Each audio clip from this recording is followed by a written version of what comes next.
It's 1983. I'm in Brewster, New York, and I hate it very, very much.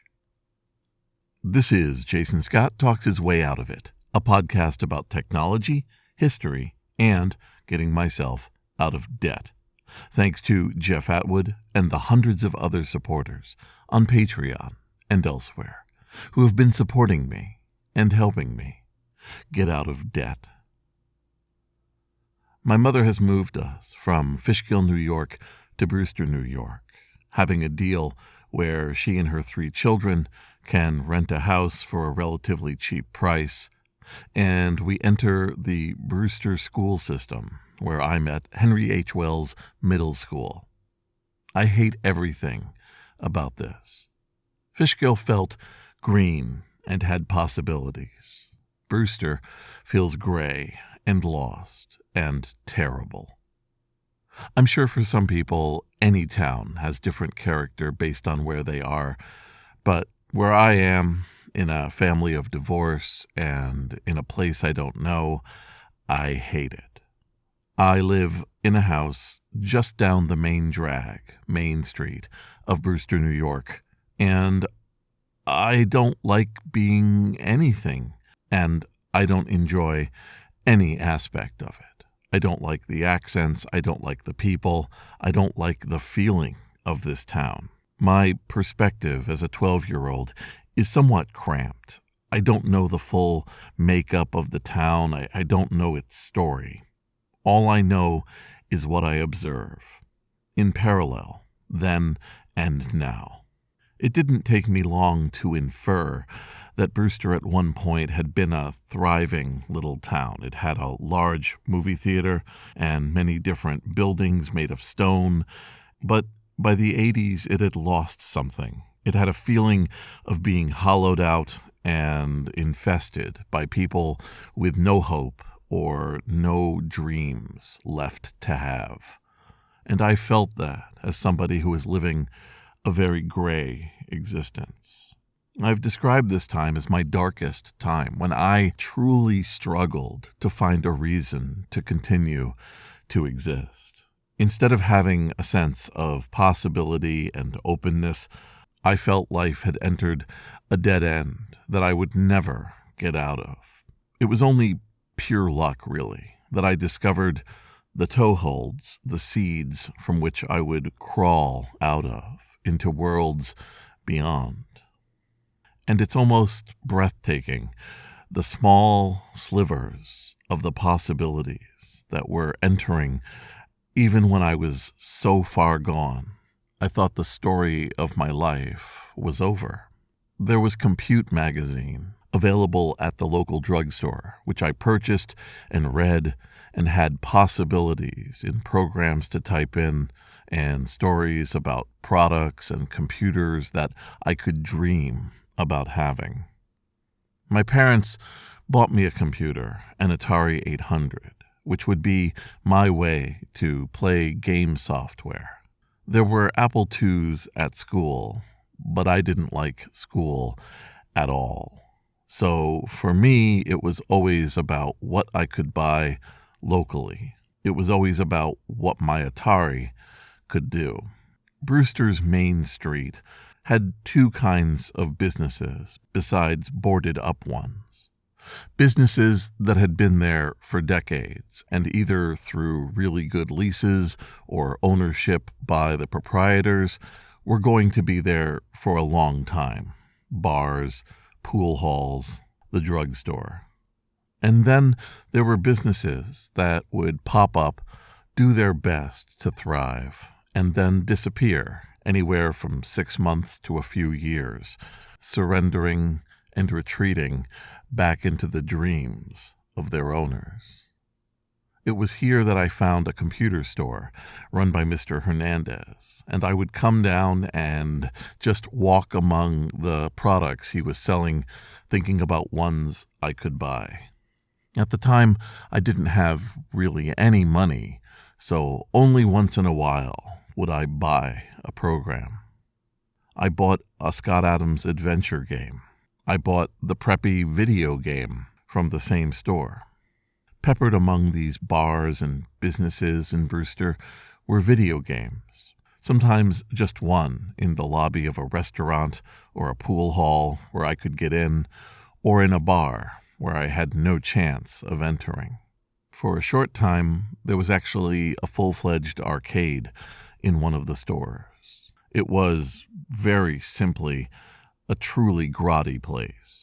A building that had been some other kind of store, maybe shoes or clothes, where they brought in about 20 machines, put them on the sides, kept the lights low, and called it a day. I'm not 100% sure they even had a sign to indicate who they were.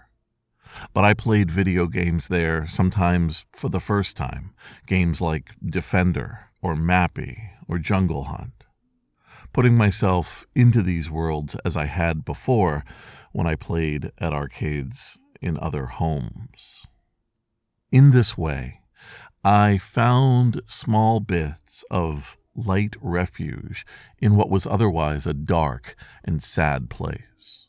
And I bring up these memories, now 40 years in the past, because it's almost shocking, compressing everything down across those decades, how during a time of desperation and sadness, I found connections that would echo throughout my life.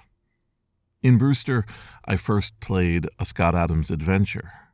Within a few decades, I was at Scott Adams' house, interviewing him for my Get Lamp documentary, and portions of that interview would be used in a display at the Strong Museum of Play in Rochester, New York, looping over and over again and introducing many different families to Scott Adams through my lens. I played Pac-Man obsessively in Brewster, and years later I met the creator of Pac-Man at a game developers conference, in the same way that I met the creator of Defender and Stargate, and many other unique video games, Eugene Jarvis. Time has thankfully faded the hundreds of hours I spent walking lonely through Brewster, New York, through its sidewalks and hills, through its quiet and lost afternoons, rainy days punctuated only by being able to read computer magazines and video game magazines, magazines which now are on the Internet Archive and which I work really hard to make available to so many others. I get told that people leaf through these digitized magazines, that they play these emulated software programs that the archive now has, and that they themselves find either memories long past or make new ones because they themselves are so young and looking for something, anything, to get them away from where they are. And whenever I discover that somebody is struggling, is trying to find a place, is trying to put together the puzzle pieces of their current existence with what feels like a dead end, a cul-de-sac, not a chance of any rescue or happiness, if the opportunity presents itself, I let them know what I went through when I was young, and that, against all odds, and with the help of many people, silent and not so silent, I achieved truly my dreams. Dreams that play themselves out on a daily basis. Dreams that in some ways are silly, the ability to scan large amounts of paper or to be able to communicate with hundreds of thousands of people through the archive and through my other works. To make movies about places I cared about but was too young to visit. And I let people know that there's hope, that there's possibility, that they have a chance to redirect despair into energy. I've had this conversation dozens of times, maybe hundreds. You have opportunity around the corner. Things will change. It will not always be this dark. Sometimes I come too late. Sometimes I'm there just in time. But if somebody is listening, or somebody has given this to you, please be aware there is always, always somewhere you're going to go. And the chances are you are going to like it very, very much.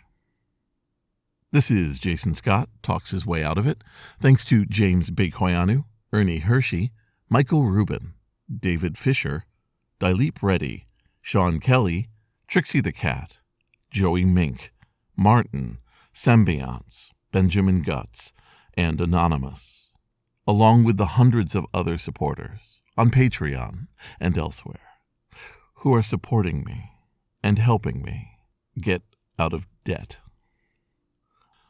I am absolutely delighted where things have gone. And more importantly, there's a lesson in the other direction. Things may not always be this wonderful, but they were wonderful once, and they will be wonderful again.